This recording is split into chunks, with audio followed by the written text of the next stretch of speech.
Hello everyone, good morning. Sisters ডায়েরির নতুন একটি ব্লগে আপনাদের স্বাগত জানাই।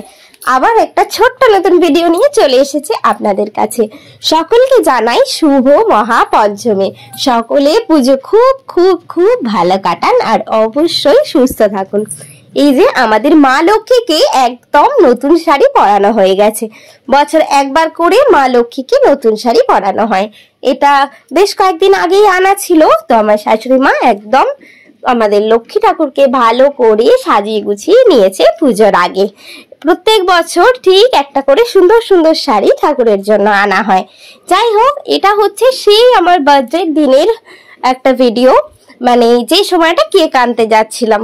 এই যে আমাদের আবাসনের চারপাশটায় আলো একদম আলোকিত হয়ে গিয়েছে, আর লেকের চারপাশটায় তো আলো দিয়েইছে, আর এমনিতেও একটা লম্বা করে আলো মানে টুনি লাগায়, সেগুলো এখনো অব্দি জ্বালায়নি, এই আজ থেকে হয়তো জ্বালাবে। আর যেহেতু পঞ্চমী পড়ে গেছে, আর আমাদের এখানে তো নতুন করে ঠাকুর আসার ব্যাপার নেই, আপনারা জানেনই, ঠাকুর আমাদের এখানেই পুরো তৈরি হয়। যাই হোক, তারপরে চলে গেছিলাম মিয়ামরেতে। আর যেটা সব থেকে বেশি পছন্দ হয়েছিল আমার, যে কেকটা, সেই কেকটা আমি নিয়ে চলে এসেছিলাম। এই কেকটা আমার সব থেকে বেশি পছন্দ হয়েছিল, তো সেটা নিয়েই চলে এসেছি। নেওয়ার পরে এই যে আস্তে আস্তে ওরা বিলিং করছিল, সেই সময়টায় আমি একটা ছোট্ট করে ভিডিও নিয়ে নিয়েছি। তারপরে সবাই ছিল, দিদি ছিল, দিদির পুচকুটা ছিল, আমার বর ভাই সবাই ছিল। সেই সময় ঝপ করে কেকটা কেটে নিয়েছিলাম।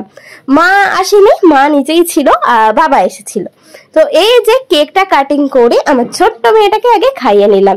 পুজো চলে এসেছে বলে কথা, আইব্রো না করলে তো একেবারেই হয় না। আমি অবশ্য করি না, এবারে করেছি। আমি ওই একবারই করি জগদ্ধাত্রী পুজোর সময়। এই বছরে আমার বর বললো না করো, এত সুন্দর সুন্দর ড্রেসগুলো পরবে, করো, তো ওই করেছি আর কি।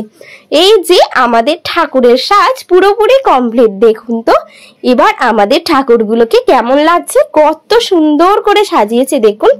আর এই যে এটা হচ্ছে আমাদের ভেতরের পুরো কাজ, মানে ভেতরেও অনেক সুন্দর করে সাজানো হয়। এখনো তো সব কটা লাইটিং জ্বালায়নি, তাই সব যখন জ্বালিয়ে দেবে তখন অসম্ভব সুন্দর দেখতে লাগে। সেই ক্লিপিংসও আপনাদের আমি পরের ভিডিওয়ে দেওয়ার চেষ্টা করব। আজ উদ্বোধন হবে, তখনই সব একদম সুন্দর সাজানো হয়ে যাবে আর কি। ঠিক সেই সময়তেই আমি সুন্দর করে ভিডিও করে আপনাদের সাথে শেয়ার করার চেষ্টা করব। এই যে মোটামুটি খুব ভালো মতনই সাজানো হয়ে গিয়েছে। সব ঝাড়গুলো কি সুন্দর লাগছে দেখুন। একটা বছর প্রত্যেকটা মানুষ অপেক্ষা করে যে কবে এই দুর্গাপূজা আসবে। যাই হোক, আজকের ভিডিওটুকু এই পর্যন্তই। টাটা।